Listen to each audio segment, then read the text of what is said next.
সব সত্যি জানতে পেরে গুঞ্জাকে উচিত শিক্ষা দিল গুঞ্জার মা আর বাবা। হ্যাঁ বন্ধুরা, এমনটা দেখা যাবে, তাই সম্পূর্ণ জানতে ভিডিওটিতে লাইক দিয়ে চ্যানেলটি সাবস্ক্রাইব করে দেখতে থাকুন।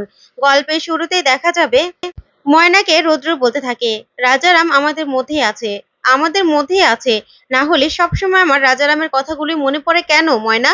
আমার কেন সবসময় মনে হয় ওই রাজারামের কথাগুলো আমার মাথা থেকে বের করে দেই, কিন্তু কেন আমার মাথার মধ্যে সবসময় এই কথাগুলো ঘুরপাক খায় কেন? আমি তো সেটাই জানতে চাইছি ময়না। বলো, সেদিন কি হয়েছিল? তুমি বলো যে রাজারাম যেটা বলেছে সেটা সত্যি না মিথ্যে। তখন এই কথা শুনে ময়না অবাক হয়ে যায় আর কাঁদতে থাকে আর বলতে থাকে, সেটা দিয়ে আপনি কি করবেন? তা জেনে আপনি কি করবেন বলুন? তখনই রৌদ্র বলতে থাকে, আমার মাথার থেকে যে এই কথাগুলো বের হচ্ছে না ময়না, কিছুতেই বের হচ্ছে না। আমি যে কিছুতেই বিশ্বাস করতে পারছি না ওই রাজারামের কথাগুলো। তোমার ঠাম্মি তোমার ঠাম্মি তো বলেছিল ও যে কার কাছে যেন গেলেই আমি সব সত্যিটা জানতে পারতাম। তাহলে তুমি তখন কেন আটকালে ময়না? তখন ময়না বলতে থাকে, আপনি অন্যের কাছ থেকে শুই না তারপর এই কথাগুলো বিশ্বাস করবেন, এই এটা শুনলে আমার কি মান সম্মান যাইতো না বলেন? আপনি আমার কথা বিশ্বাস করেন না, অথচ অন্য কারো থেকে শুই না বিশ্বাস করবেন? তখনই রৌদ্র বলতে থাকে, না না ময়না, তুমি আজকে বলো, আমি তোমার কথাই শুনবো, তুমি যা বলবে আমি তাই বিশ্বাস করবো আজকে। তখন ময়না রৌদ্রের কথা শুনে অবাক হয়ে যায়। তারপরে রৌদ্র ময়নাকে দু হাত দিয়ে আগলে ধরে আর বলতে থাকে, ময়না আমার দিকে তাকাও, চোখ তুলে তাকাও, বলো তুমি সত্যিটা। রাজারাম কি মিথ্যে বলেছিল না সত্যি বলেছিল আমি জানি। আমার কথা, তোমার কথাগুলো না আমার সবসময় বিশ্বাস করতে ইচ্ছে করে, আমি জানি তুমি মিথ্যে কথা বলো না। তখন ময়না বলতে থাকে, আচ্ছা, আপনার যদি মনে হয় যে আমি মিথ্যা কথা বলতে পারি না, তাহলে তাহলে কেন আপনি সেদিন রাজারামের কথাগুলো বিশ্বাস করলেন? তখন রৌদ্র বলতে থাকে, আর বিশ্বাস করব না, তুমি বলো, তুমি বলো সত্যিটা কি? তুমি না খুব ভালো ময়না, তুমি খুব ভালো। তারপরে ময়না রৌদ্রকে সবটা বলতে থাকে। তখন রৌদ্র শুনতে শুনতে ঘুমিয়ে পড়ে ময়নার কোলে। আর ময়নাও রৌদ্রের মাথায় হাত বুলাতে বুলাতে নিজে ঘুমিয়ে পড়ে। ওইদিকে দেখা যাবে বড় মা ক্যালেন্ডারে আরেকটা তারিখের মধ্যে টিক মার্ক দিয়ে রৌদ্রের বাবাকে বলতে থাকে, আমি জানি যে ময়নাই পাশ করবে এই পরীক্ষায়, আমি জানি ও না একদম ফুল মার্কস পাবে, দেখো।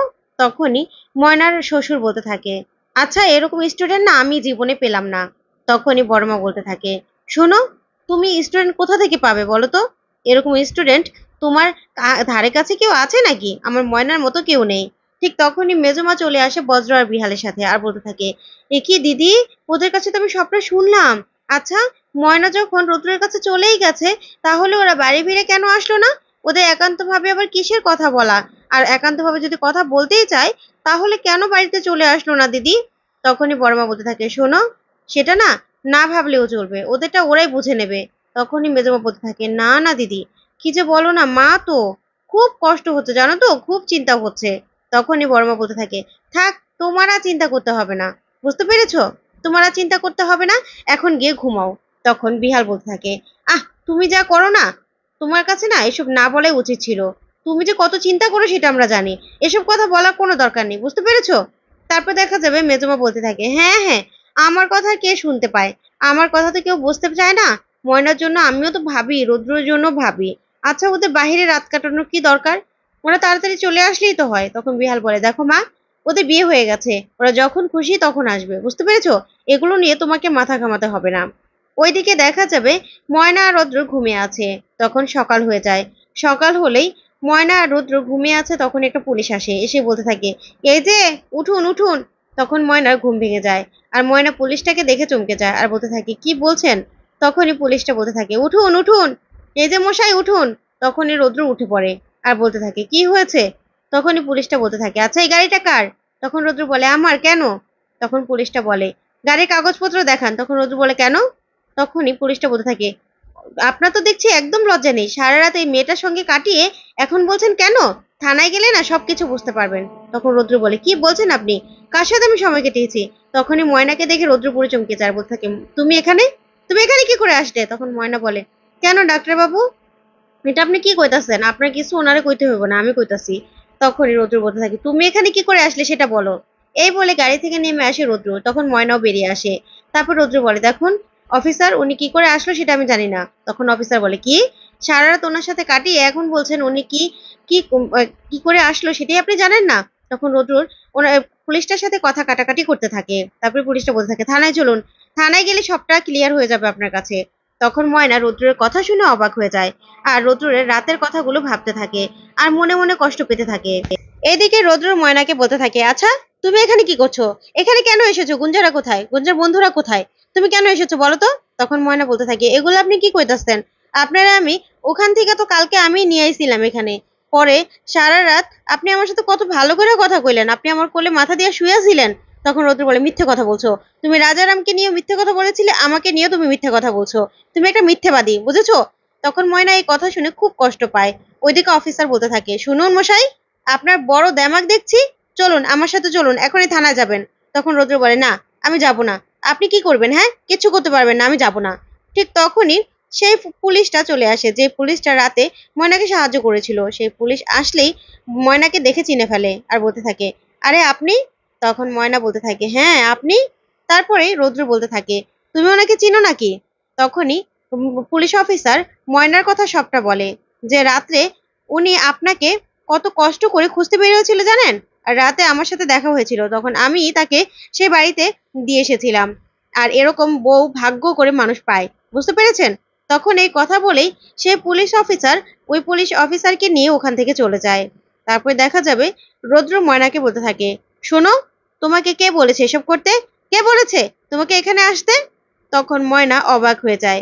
আর রৌদ্র বলতে থাকে, তোমাকে কতবার বলেছি আমার জীবনে ইন্টারফেয়ার করার একদম চেষ্টা করবে না, একদম না। মিথ্যেবাদী কোথাকার, তোমার কথা আমি কোনোটাই শুনতে চাই না। এই বলে ময়নাকে কোনো কথা বলার সুযোগই দেয় না রুদ্রর। তারপরে গাড়ির মধ্যে উঠে পড়ে। তারপর ময়নাকে বলতে থাকে, আসবে তুমি গাড়িতে?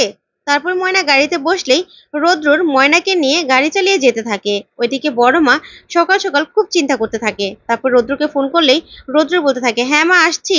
তখন বড় মা বলতে থাকে, ময়না কোথায়? তখন রৌদ্র বলে, শোনো মা, তোমার মেয়েকে না আমি ফেলে রেখে চলে আসবো না, আমি এরকম মানুষ না, ওকে নিয়ে আসছি।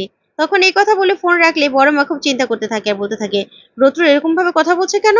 তারপরেই দেখা যাবে রৌদ্রের বাবা আসে আর এসে বলতে থাকে, কি ব্যাপার রঞ্জা, কি নিয়ে চিন্তা করছো? ওরা আসছে? তখন রৌদ্রের মা বলতে থাকে, হ্যাঁ আসছে তো, কিন্তু রৌদ্রের কথা শুনে না আমার কেমন যেন মনে হলো, ও রাগ করেছে মনে হচ্ছে। তখনই মেজমা বলতে থাকে, শোনো দিদি, তুমি না সবকিছুতে বাড়াবাড়ি করো। আমি তো বললাম যে এরকমটা বাহিরে ওদের সময় কাটানোর কোনো দরকার ছিল? তারপরে এই কথাতেই রৌদ্রের মা অবাক হয়ে তাকিয়ে থাকে। ওইদিকে দেখা যাবে গুঞ্জার মা গুঞ্জার ঘরে এসে দেখে পুরো ঘর এলোমেলো করে রেখে দিয়েছে গুঞ্জা, আর ব্যাভুর হয়ে ঘুমিয়ে আছে। তখন এই গুঞ্জার মা বলতে থাকে, গুঞ্জা ওঠো, ওঠো গুঞ্জা। তখন গুঞ্জা বলতে থাকে, না, কি হয়েছে? তখনই গুঞ্জার বাবা আসে আর এসে বলতে থাকে, গুঞ্জাকে কেন উঠাচ্ছ তুমি? তখন গুঞ্জার মা বলে, দেখো তুমি রুমের দিকে তাকিয়ে দেখো। তখন পুরো রুম অগোছালো দেখে গুঞ্জার বাবা বলতে থাকে, এসব কে করেছে? তখন গুঞ্জার মা বলে, আর কে করবে বলো? এই গুঞ্জা ওঠ। এই বলে গুঞ্জাকে টেনে তোলে গুঞ্জার মা। তখন গুঞ্জা বলতে থাকে, কি হয়েছে, তুমি এরকম করছো কেন?